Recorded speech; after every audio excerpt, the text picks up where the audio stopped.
What's happening? I bet you were expecting one of the other GoLoud podcast hosts, but no. Instead, you get me, Terry Flower. And me, CLB.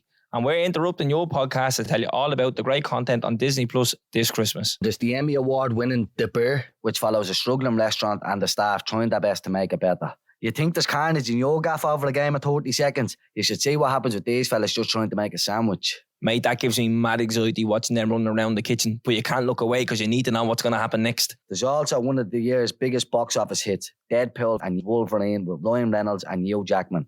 It's a superhero film and a comedy all in one. And don't forget the Christmas classics like Home Alone and Die Hard. Is Die Hard a Christmas film? He's fighting terrorists in it. Yeah, but at Christmas. Look, I'm happy with any excuse to watch Bruce Willis battering people. And there's a show that everyone's talking about, Rivals, which is some buzz. Well, then go ahead and sign up to Disney Plus at $9.99 per month. Christmas is better with Disney Plus. All the days and more streaming this Christmas.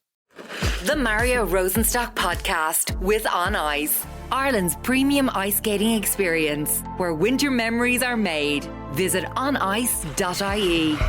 GoLoud. Sounds better with us.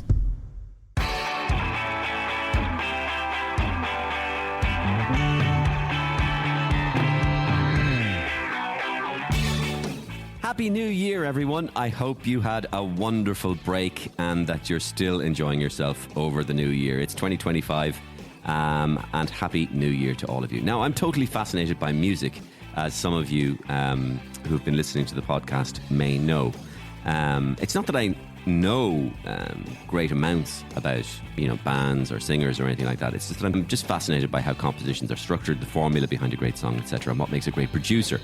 And I work with someone who's just as obsessed with music as I am, and that's Dave Moore of The Dave Moore Show on Today FM. Whenever we get into the podcast studio for a chat, we totally nerd out on all things music and can never fit it all into the episodes. So the last couple of times Dave was on the show, we held a few bits that we didn't have time to include in the final edit. And I've wrapped them up for you here in a little New Year's present for you in this special Unheard Bits episode. More Moore, if you will. First, Dave tells us the story of a life-changing moment for him when his music caught the attention of one of the world's biggest bands. Then he talks about his obsession with thrash metal and why he believes it's such a great style of music. And he's quite convincing about this as well. But before that, have you got your skates on yet? Did you do it? Did you do as I suggested and get out to onice.ie? They're our sponsor of the Mario Rosenstock podcast. They've got great ice skating rinks all over the country, in Dublin, Dundrum and Swords, in Cork and the Marina Market, in Limerick and Galway and Waterford. Get out there. Try this invigorating ice skating hobby. You'll feel buzzed afterwards. It's a fantastic thing to do for the family, or even on your own, or with your friend or whatever. And they've been great to get involved with the Mario Rosenstock podcast. It's onice.ie. Get your tickets now, onice.ie. We are in the middle of that season, festive and wintry. So what better to try some ice skating? Okay, let's get straight over to the bits of my chats with Today FM's Dave Moore and the bits that you didn't hear in previous episodes with him, starting with the day he caught the attention of his heroes, Pearl Jam. I'm a busker, okay? 18 years old. 17 years old, started busking in town. Learned the ropes. Not very good, not very successful. Summer of after my leaving cert, before I started college, long hair, grungy beard. Grunge is everywhere. It's 1993. Grunge blew up in 92, 91, 92. So myself and three or four of my friends, we go every single morning. We go to Weir's at about 9 a.m. The jeweler. Opposite McDonald's, and sit down. The reason we sit down is busking was unregulated back then. No one had a time slot. No one had an amplifier, and no one had a microphone. You would just go and you'd sit down, and if you were there first, that was your spot for the day. And if it wasn't, you have to go to the next one, which is up outside Brent Thomas, and then further up outside HMV, and then whatever. So we... Do you remember seeing any other big buskers? Buskers who went on to become... like Glenn Hansard was busking at the time, and the frames were a thing, but they weren't huge. Yeah. You know what I mean? Like, who else would have been around then? I think Mundy might have been doing bits. Yeah. Like there was a good few heads, all right. I mean, busking has always been such a rich, musical landscape in around Dublin particularly. But anyway, we, instead of playing, U2 One and Extreme More Than Words, which were the money makers when the Spanish students were around, and you would do them when they were there, we would play Pearl Jam, Alice in Chains, Soundgarden, songs that people would walk past going, what are they playing? But for us, it was like, we're getting to play our favourite songs. Yeah. And the odd person would come by. Yeah. And then the girls who used to shop up in Asha on the top floor of Stephen's Green were all grunge heads, and they'd walk by and then they'd all sit down. We were much more interested in them than we were in the good-looking Southside girls who'd be around, you know. So Neil Young was doing Slane, and Pearl Jam were the second bill on the bill at Slane. And we were the biggest Pearl Jam fans, like the biggest Pearl Jam fans. And we were like, we have to try and like, you know, meet them or do something. Like, but this was like 1993. What are you going to do? So we decided instead of taking Weir's, we take what is now Dunn's beside the Disney shop, or is it in that area opposite Burger King? A bit higher up. Because the Westbury is there. Yeah. And everyone stayed in the Westbury. Yeah. There was no, you know, intercontinental. Somebody might walk by. Who knows? So we're busking away. It's raining. And two of the lads go off because it's kind of not gone, but go off up the road to maybe get a Coke or something. It's like it's a bar of chocolate, whatever it is. And myself and another fella sitting there, and I just start playing the song called "State of Love and Trust," which is a Pearl Jam song, but it's not a very well-known Pearl Jam song. And two guys kind of in the rain with their hoods up kind of come over, and there's a couple of people sitting down. They're sitting down with them, and I'm singing away, and I kind of glanced out and I went, I'm pretty sure that's the drummer out of Pearl Jam, Dave Abbruzzese. But anyway, I'll keep playing my song, whatever. The lads come back, we all join in, we do our harmonies, and we do, you know, we worked on these songs for a long time.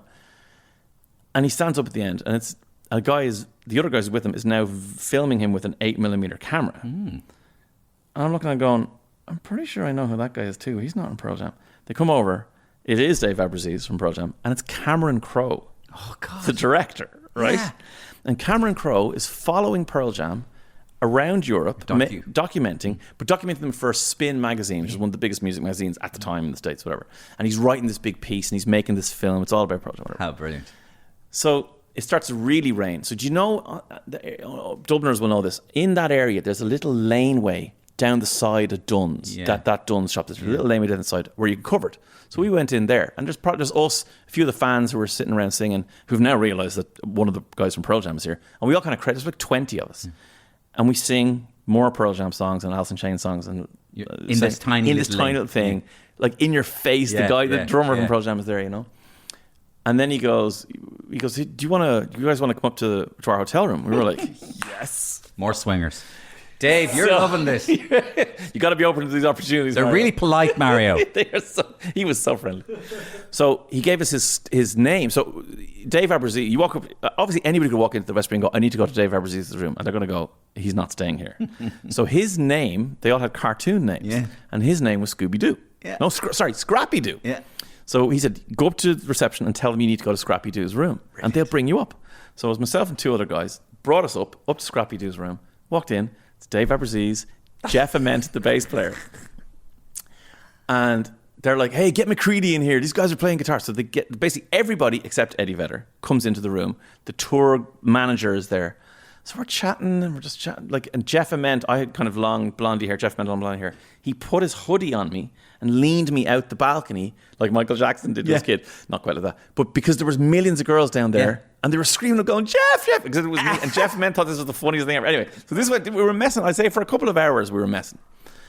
And then the tour manager goes, are you guys coming to the concert? Because it was like, say it was 2 days later. And we were like, oh, but we're buskers. We've got no money. And he goes, we'll give you guys tickets. I was like, really? He goes, just get to the venue. We'll have your names on the door. What's your name, Stephen Murray? Stephen Murray +2 on the door. Just come down. It's fine. I'm going to write it down now, whatever. So we're like, okay, great. So we book one of those terrible buses from Busaurus down to Slane. And we get down there and we walk up to the kind of, you and I would know this now, Mario, working in media, but the MCD area. Like we'd never been anywhere like this before. We always just went in the plebs entrance to every gig. Usually, as I said, it was McGonagall's around the corner, a sweaty 300 people in to see a heavy metal band from Sheffield is my usual gig scenario. So we walk in, I walk up to the gate, and there's a guy at the gate with a load of tickets and envelopes and names, and he's going through things, whatever. He's like, yeah, Steve Murray +1. And he goes, yeah. Or +2. And he goes, yeah, Steve Murray +1. And we're like, no, there's Steve Murray +2. There's three of us. He's like, no, Steve Murray +1. And he gives us the tickets, and we're sitting there going, what are we going to do? So we literally did shortest straw. I got the shortest straw. So I sat there, and the idea was they would go in, they'd find the tour manager, because they had, the passes were like, they weren't quite AAA, but they were like, you'll be able to get to the tour manager, get another pass, and we'll come back out and get you. I was like, fine. So I sat there, dejected, thinking I'm never going to get in here, you know. And then some guy who, to this day, I don't know who he is, but he's a very well-dressed, you know, like, to me, he was super old. He was probably 40, right? Shirt tucked in. He wasn't a grungy guy. He was obviously there with MCD or the promoter or Lord Mount Charles, or he was someone. And he kind of copped that, you know, something was up, because I was sitting with my head in my hands kind of thing, and he's like, what's up with you? And I was like, I told him briefly. So I said, look, we're actually guests of Pearl Jam, but 2 of my friends got tickets. I didn't get tickets. They're going in to try and find something. And he went, here. And he took off a AAA pass and gave it to me. And I was like, what are you doing? He goes, that's fine. I work here. I can get in. So you just take that and go meet your friends. I was like, thank you. And I said thank you as I was running away from him, because I wanted to get into the concert. So now I'm walking around with a AAA. So I'm like Garth and Wayne. In Wayne's, I'm going like, hey, look at me. Like I'm walking past everyone. No one's batting an eye because I'm AAA. Yeah. So I end up in a dressing room with Neil Young and all of the lads from Pearl Jam, right? Yeah. And I'm sitting there and I'm taking like waters and Cokes and stuff out of Neil Young's fridge and just sitting in the corner. Like, you know, Dave Represent's recognized me. He's like, why is the guy from my hotel room? Like, but no one said that, because I've got AAA, whatever, it's fine. Like, so I'm just kind of wandering around backstage, and I'm like, I should really go try and find the lads. But what is the Slane? Is Slane like 100,000 people, whatever? Yeah. I'm never going to see them. I walk out of the dressing room, but into the kind of VIP area. There's the 2 lads, skull and points. Ray, how did you get in? We went back looking for you, and we did. So we just basically hung out backstage, went out for the Pearl Jam show. I'd say we stage dive. I remember stage diving so much that one of the bouncers grabbed me and said, if you stage dive one more time, I'm going to kick you out. And I pulled out my AAA and went, no, you won't. And I got back up and stage dived again. It was just so much crack. But it was literally an incredible, for someone who was so into those guys, so into that music. Yeah, it was incredible. Brilliant. And the article came out. The Cameron Crowe spin article came out. I still have the picture on my phone of him. His words are something like, in Grafton Street in Dublin, Ireland, a small group of buskers sing resolutely to Pearl Jam, whatever, and it's all talking about like in the rain. It's all beautifully written. I was like, that was us, man. Hello, this is Darren and Joe from the Stala podcast. What are we doing here? I don't know. This is not the Stala podcast. You didn't play the Stala podcast. We're here to tell everyone about all the content on Disney Plus. And there's a surprising amount of there's things on Disney Plus that you wouldn't even know was on Disney Plus. Yeah. There's the critically acclaimed FX series, The Bear, all about the crazy world of the maddest sandwich shop you've ever come across, and Rivals, which is a great bit of totally over the top 80s drama and crack. And there's Home Alone. Yeah. What a classic. Christmas classic. Classic. Oh, it's coming up. It's getting closer. Oh, it's near. Deadpool and Wolverine.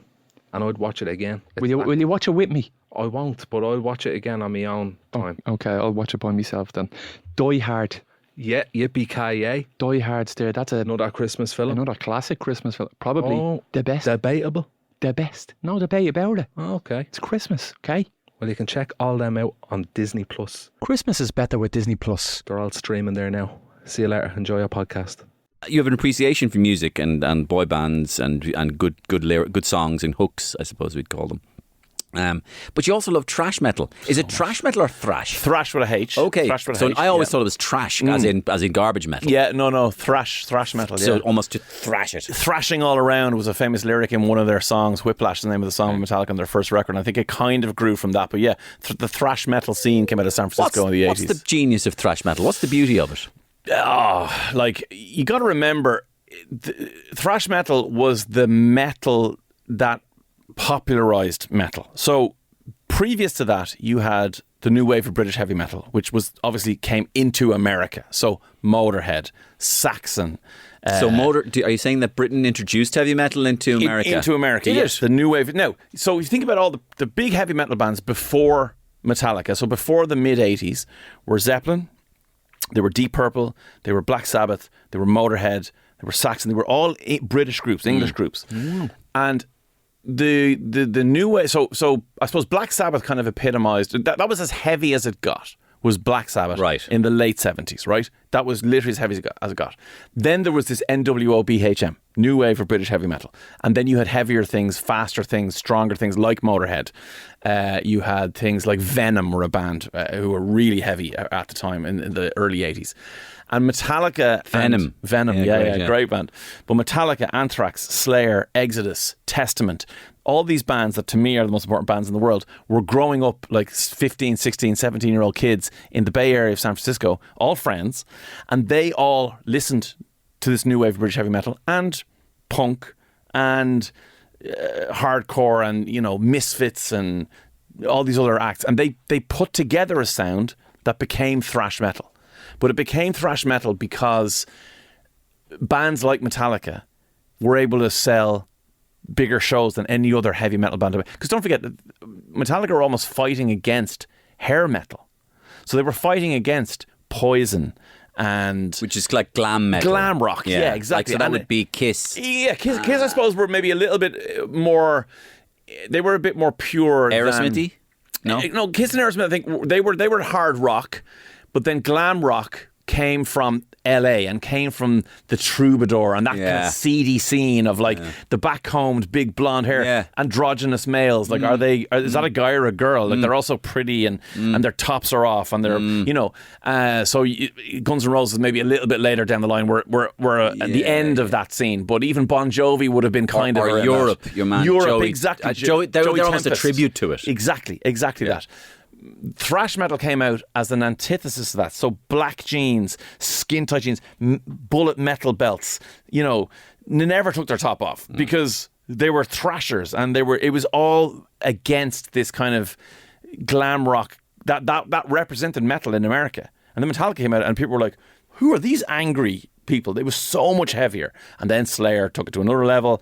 You know, so what I loved about I got introduced to thrash metal when I was 11 by my cousins in Limerick. So I was the same age as one of my cousins. There were four boys older, 2 girls younger, and a family of 6. So I was the same age as Stephen, and then above it was Emmett, Rory, and Trevor, and they were bigger boys. You know, when you're 11, someone who's 13 or 15 or 17 is the coolest. Your cousin is the coolest person in the world. And I came in from playing football in the back garden one day, and they were listening to something, and I couldn't understand the noise of this. And I was like, "What's that?" The Dublin fella in Limerick asks to his cousins, "That's Metallica." I was like, "What's Metallica?" "It's heavy metal. Do you like it?" I was like, "Yes, what is it?" And I sat there and I was just bombarded. This huge old 70s stereo system, big speakers. The record goes down. They flip it over, play the second side. And in those days, thankfully you could do this, you could hit record on a tape.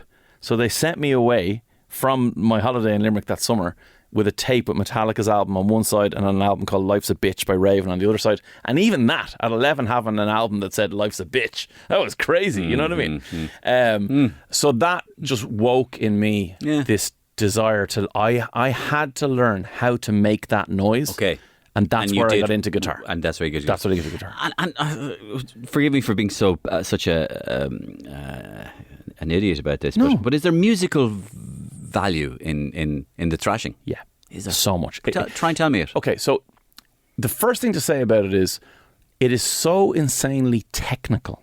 Okay? Oh. So the musicians playing thrash metal are amazing. Are incredible. Even though it sounds like they're just going nuts. So it sounds to everybody like it's just, sure, anyone could go turn on the distortion up to 11 and away you go. No, these guys are more akin to classical musicians than anyone else. How interesting. Yeah. So your rock band and your pop band who play 4 chords and they keep it really simple. Only in the halfpenny place. They're literally only scratching the surface of what a guitar can do or what a band can write or how many different time signatures you can use in a song, or you know, the rhythms you can import. So Metallica, for example, would import rhythms from Leonard Bernstein, like, you know, his kind of his way of writing incredible musicals, West Side Story. They would take those rhythms and use them in a heavy metal song. These guys were so well versed in music that people don't really from the outside, and I completely understand. And even you got to remember, I'm talking about thrash metal.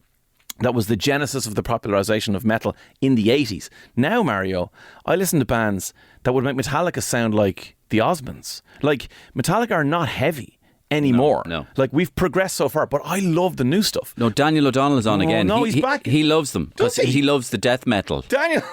How are you doing, Dave? I had to jump in here. I parked the car again on the side of the road. Do you know Toxic Dump? Toxic Dump, I love Toxic Brilliant. Dump. Cradle of Filth. Yeah, one of my favourite bands. Infested Graveyard. Graveyard, yes. Yes. I didn't know you knew these. Sepulchre. Yes. Do you know where I'm going on Saturday? I'm surprised. I'll probably see you there, Mario. I'm going to Sepultura. Severed Spinal Cord. Severed Spinal Cord are great. I made that one up. Yeah, I know you did. It's great. Sorry, Daniel made that one up. Good man, Daniel. So yeah, because that was a joke we had with Daniel for years, that he loved these, that behind this personality, he loved these death metal. But bands. that is it. Honestly, that is our little bit real of me. fun in it was making up the names. Of course, yes. Well, Severed Spinal Cord is incredible. Yeah. But that is a little bit of me, Mario, because people, like, I obviously play top 40 hits on the radio, and I do love boy bands, and I love pop music, and that was my career. I wanted to be a guy who was writing for Rihanna and writing for Backstreet Boys. That was my dream. But I love metal, like, with my soul. Because that's almost your music purist coming out of you.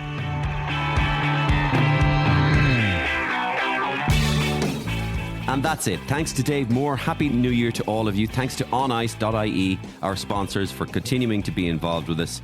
Get out and about this festive and wintry season and go ice skating. Onice.ie. Back next week with comedian Chris Kent, who's a comedian very much on the up.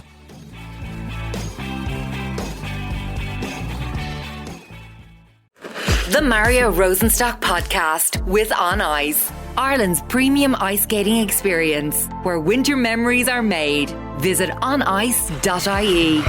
GoLoud. Sounds better with us. How are you doing? It's Darren and Joe from the Stalla podcast.